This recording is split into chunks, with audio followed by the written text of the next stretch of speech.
এখানে আসেন, এই ভিডিওটা দেখেন।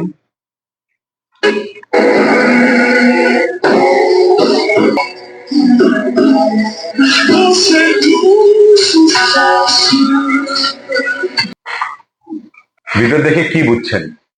একটা হচ্ছে আমার জিততে হবে, আর একটা হচ্ছে আমার জিততেই হবে। রস্বইয়ের পার্থক্য। জিততে হবে, জিততেই হবে, রস্বইয়ের পার্থক্য। এখন আমরা দারিদ্রতা বলতে বুঝি অর্থের দারিদ্রতা। দারিদ্রতা মানে শুধু অর্থ না, অর্থ আসে সবার লাস্টে।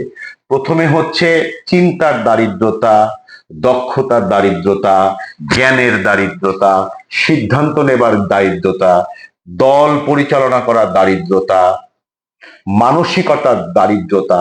এই সবগুলো দারিদ্রতা যদি আপনার ভেতরে থাকে, তার সর্বশেষ ফলাফল হচ্ছে অর্থের দারিদ্রতা।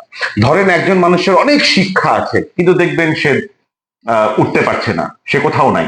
আবার দেখবেন একজন মানুষের আপনার মতো শিক্ষা নাই, কিন্তু সে আপনার চেয়ে অনেক দূরে, কারণ তার ওই সকল দারিদ্রতা নাই যেটা হয়তো আপনার বা আমার আছে।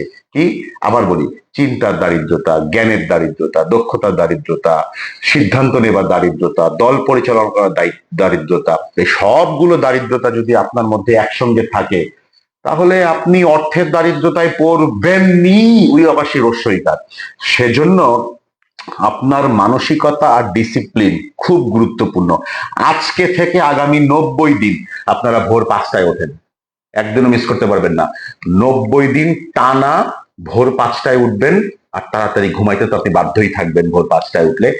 এর মধ্যে প্রতিদিন সকাল 5টায় উঠে নিজের দক্ষতা বিকাশ করুন, নিজের স্বাস্থ্যের উন্নতি করুন, মানুষের সঙ্গে বেশি বেশি মেলামেশা করুন, অনেক রাস্তায় হাঁটুন, অফিসে কাজ করুন। ইনশাল্লাহ দেখবেন প্রথম ওই 5টা দারিদ্রতা যখন চলে যাবে, অর্থের দারিদ্রতা মানে জাদুর মতো উড়ে যাবে। All the best.